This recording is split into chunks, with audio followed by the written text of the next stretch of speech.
The National Rifle Affiliation will get another chance to rebuff modern York regulators who disheartened safeguards and investors from doing commerce with the weapon promotion bunch. The Supreme Court ruled unanimously Thursday. The NRA sued the Modern York Office of Monetary Administrations, contending controllers had coerced insurers against advancing policies by gun rights gather.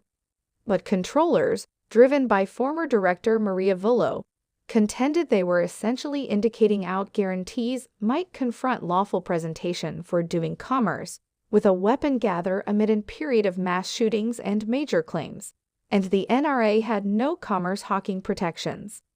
A U.S. area court tossed out most of the NRA's case, but permitted a to-begin-with alteration battle over whether Vullo was basically voicing in supposition, as permitted beneath the primary alteration, or coercing businesses she directed, which isn't permitted. The Second U.S. Circuit Court of Requests found the claim of restraint not conceivable and expelled the case completely. But the preeminent court upset the request's court choice and permitted the case to proceed. The NRA conceivably charged that respondent abused the primary revision by coercing directed substances to end their trade connections with the NRA and arrange to rebuff or smother gun promotion. Equity's Sonia Sotomayor wrote within the choice. How did modern York control the NRA? The NRA started promoting protections approaches in April 2017 called Carry Guard to cover legal costs from employing a gun in self-defense. Carry Watch approaches were managed by Lockton and guaranteed by Guarantees Chubb and Lloyd's of London. But the NRA wasn't authorized to hawk protections, and the Office of Monetary Administrations started examining in October 2017. Chubb and Lockton suspended the Carry Watch program the another month.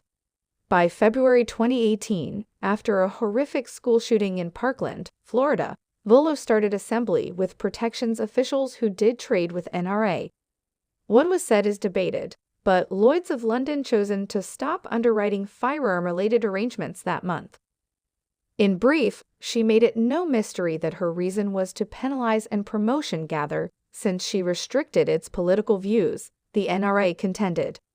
The NRA sued Vullo, claiming she abused her administrative muscle to punish the organization for its to begin with amendment-protected discourse and to stifle its future speech. In May 2018, two of the protections companies conceded to unlawfully giving protections in modern York and agreed to pay $7 million from Lockton and $1.3 million from Chubb.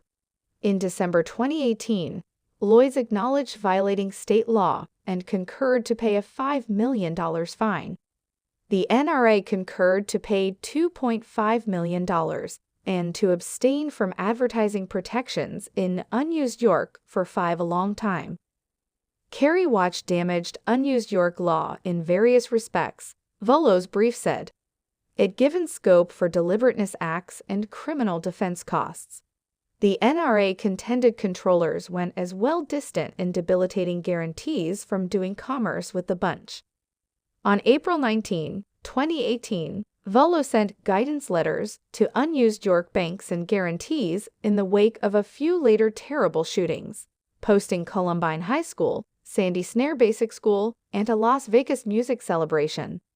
Vullo said this social backlash against the NRA and other gun rights bunches is requesting alter now. The division energizes directed Educate to survey any connections they have with the NRA or comparative weapon advancement organizations, and to require provoke activities to overseeing these dangers and advance open well-being and safety, the letter said.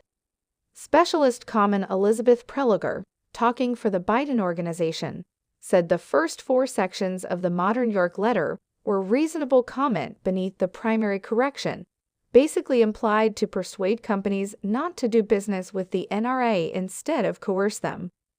But she recognized the ultimate passage might have gone as well distant in focusing on the NRA sense of its perspective by empowering businesses to consider reputational risks from managing with the NRA or comparative weapon advancement organizations. Companies that fall flat to consider reputational risks to their businesses confront the danger of multi-million-dollar fines from controllers. Since of debate over what Volo told Lloyd's at the time, Preliger said courts would ought to assemble more proof sometime recently, choosing whether she went as well distant with them. The government has wide scope to talk for itself, counting by mightily criticizing perspectives with which it opposes this idea and empowering citizens to disassociate from bunches expressing those perspectives, Preliger wrote in her recording. But the government may not rebuff or stifle such perspectives, nor may it coerce others into dispensing the discipline or concealment for it.